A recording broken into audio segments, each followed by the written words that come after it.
Pra jemi rikthyer sërish në studio për të vazhduar edhe më tej me emisionin Fokus dhe për të vijuar edhe me temën tjetër të cilën e kemi trajtuar për këtë javë, për këtë emision, e që ka të bëjë me 7 dhe 8 marsin. Sigurisht që festa e 7 marsit tashmë ka kaluar, pra vetëm 2 ditë më parë, mirë po ne do sjellim pranë shikuesve të televizionit Alsat më detajisht sfidat me të cilat janë përballur dhe përballen mësimdhënësit derisa kryen pra profesionin e tyre, profesionin e mësuesisë, një profesion shumë i shenjtë.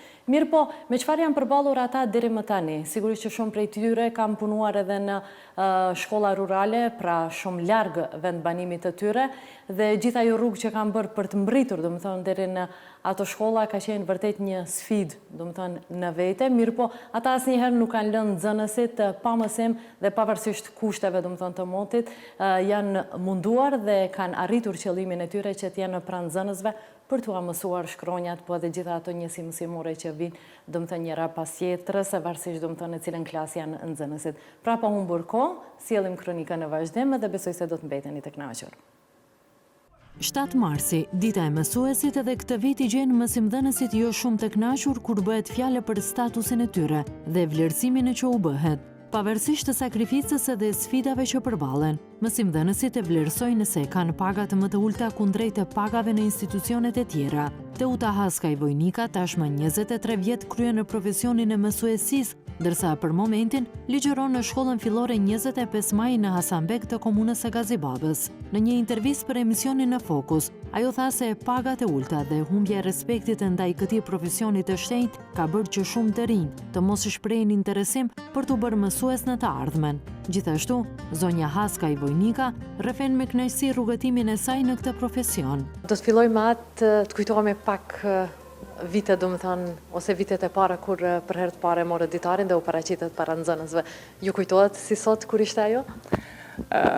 Faktikisht tash më emocionove pak si shumë, përveç atë emocionit që e kom para kamerave, më ktheve dikun janë 22-23 vite mbrapa, kur ende si studente, do thotë, dikun e vitit të tretë, po për rrethana të ndryshme, do thotë, shkaku i konfliktit që ishte në Maqedoni, më duhej, do thotë, të dalë në studimet me korrespondencë ose çrregull si quhen, dhe më dha rasti të shkoj në një shkollë, do thotë, të ligjeroj, ishte në fshatin Grushin, do thotë, në këtë komunë, mendoj në komunën e Haraçinës tani më, dhe ditët e para normal ishin mjaft vështira, sepse unë ende isha, të them, vetë fëmijë dhe e ndjeva vetën si kur po rritëm bashkë me ata nxënës, mirë po respekti dhe nxënësit e fshatit janë pak më të qetë, ndoshta edhe lektësia që ma dhanë atje, mënyrën se si më pranuan,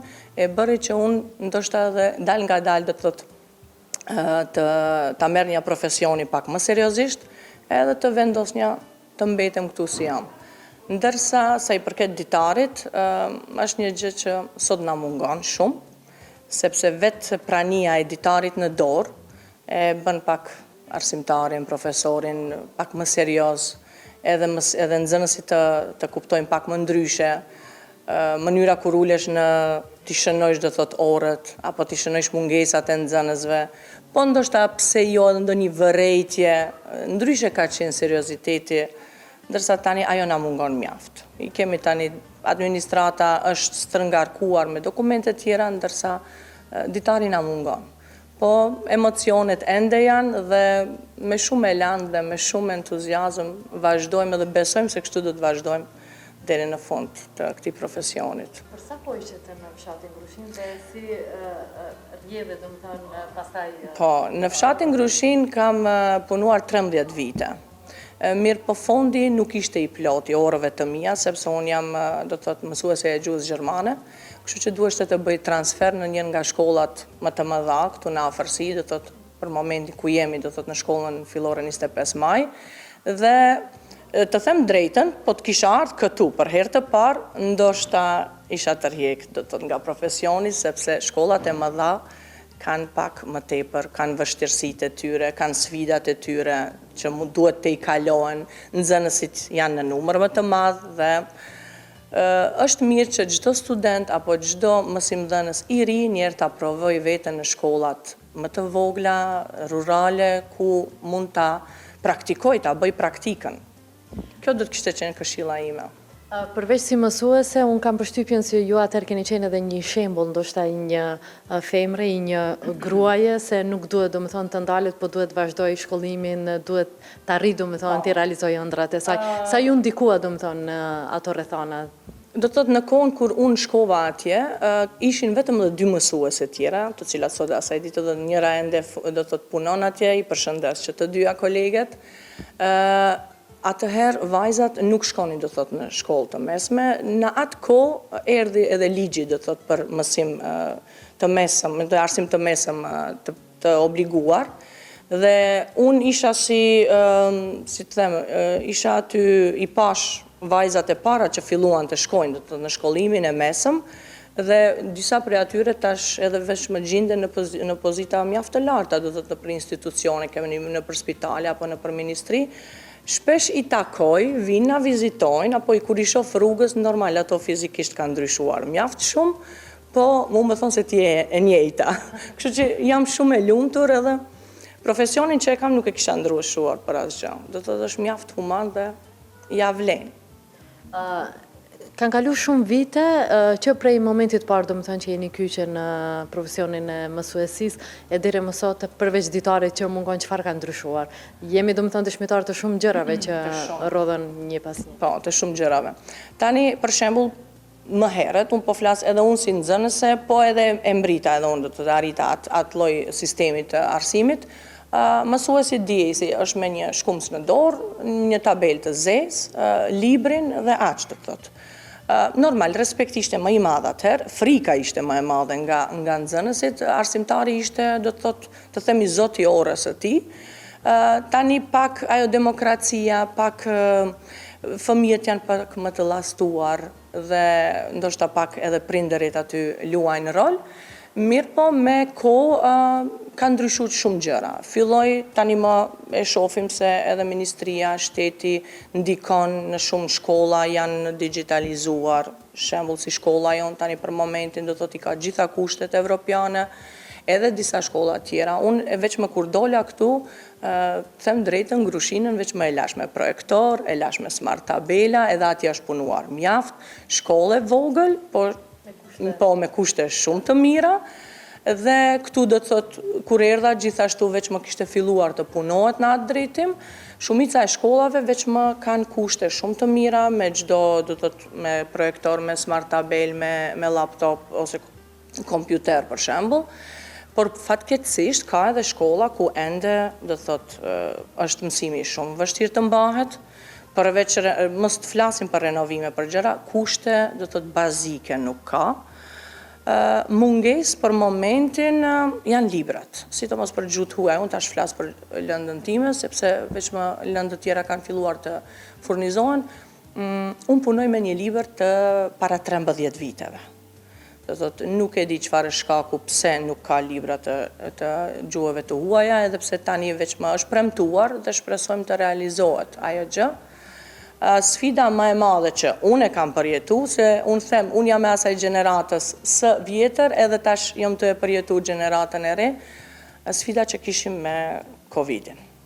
Do thonë, ajo ka qenë diçka e papërshkrueshme, kur një herit të jepet mundësia që nesër të kyqesh online në mësim, ne shembull mund të kemi kushte, po se si ja kanë të i kaluar nxënësit, prindërit që janë do të të shkallës me familje sociale, ata e kanë pas shumë vështirë, sidomos muajt e para, po pastaj edhe komuna, edhe shkolla, me donator, edhe të jashtëm, edhe të vendit, kanë dhënë tablet, kanë dhuruar, dhe nxënësit janë kyç, do thotë.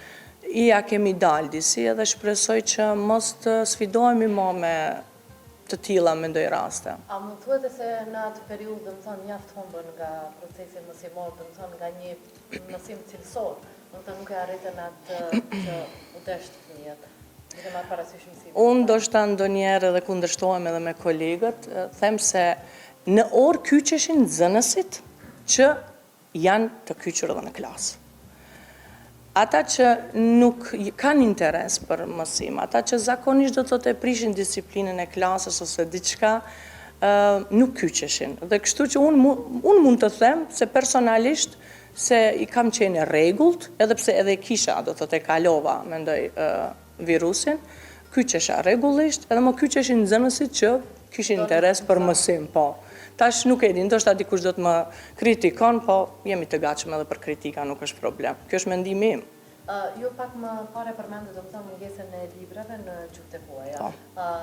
Duke marrë parasysh që keni punu vetëm me një libër, do të thënë të para sa viteve, si mundoheni që orën ta bëni pak më atraktive, që të jetë më interesante, do të thënë për nxënësit, duke marrë parasysh? Po, tani sa i përket për shembull përmbajtjeve gramatikore, ato nuk ndryshojnë. Do të thotë rregullat, fjalët e huaja ose diçka. Aty ku e i vërejmë, do të thotë ato mangësi, shpesh kur na bie të mësojmë shembull për sportistët më të mirë, apo për rekorde të thyera, se kemi do të thotë leksione tilla, ose artist muzikant, këto gjenerata nuk i njohin ato para 13 viteve. Atëherë ne duhet pak t'i modifikojmë edhe të marrim do të thotë raste të reja ose sportistë të ri të kësaj kohe që t'i përshtasim me gjeneratën me të cilët edhe punojmë, se për ndryshe nuk do të jetë ora interesante. Edhe kjo është një farë lloj sfide që mësimdhënësi gjithkohën duhet të jetë i gatshëm. Unë them, me mbarimin e fakultetit nuk mbaron gjithçka. Pa marrë parasysh, domethënë ne më duket deri në pensionim duhet të mësohemi. Ajo që thash edhe më herët, kur filloi do të thotë digitalizimi, ditari elektronik, shumë gjëra duheshte të bëhen shembull nëpër Excel-a apo Word-a, shumë më vinte keq sepse kolegët që ishin shembull edhe 10 vjet në penzion apo 5 vite para pensionimit, vështirësi që i kishin ata të kyqen, besoni ishin shumë të mendoj të papranueshme dhe më vinte shumë keq. Tashti jo gjithë janë të rinj dhe jo gjithçka kapin. Edhe unë nesër, pas disa viteve, nuk do ta kem më atë freski shembull në tru që t'i kap gjërat si shembull mundet ndonjë koleg që do të vjen pas meje. Kështu që unë do të kishte qenë edhe një sugjerim për mua të nisemi pak nga sistemi i disa shteteve ku arsimi më tepër se 25 vjet, 30 ta themi, nuk do të kishte qenë mirë të mbahet mësimdhënësi se nuk ka më çka të jep nxënësve. Shpenzohet me një fjalë. Domethënë gjithë energjia humbet, nuk mundesh më. të marrin nxënësit. Nxënësit kanë energji, ata kanë, do të thotë janë hiperaktiv dhe po na vijnë gjenerata më të gjallë e më të gjallë. Dhe është pak me keqardhje me thënë, po nuk ja vlen do të thotë të lodhen edhe kolegët që shembull nuk mund t'ja dalin me ato lloj gjenerata.